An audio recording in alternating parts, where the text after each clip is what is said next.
Vols ser el primer en assabentar-te del que passa a Sant Andreu? Ara ho tens molt més fàcil que mai.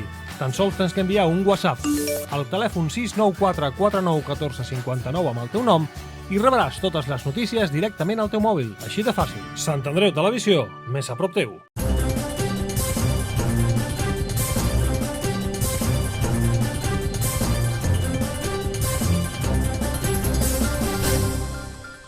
La previsió de fortes ventades no anava desencaminada. Des de primera hora de la tarda, els equips de policia local i protecció civil estan en alerta per actuar en cas de que aquesta forta ventada arribi amb la força de la previsió. Però ja aquesta tarda, a primera hora i paral·lelament al tancament de les instal·lacions esportives de Can Salvi per prevenció, Protecció Civil responia a l'avís de policia local per despenjar un rètol que a causa del vent amenaçava en caure. En pocs minuts, un equip de Protecció Civil ha despenjat el ròtol, sense més conseqüències.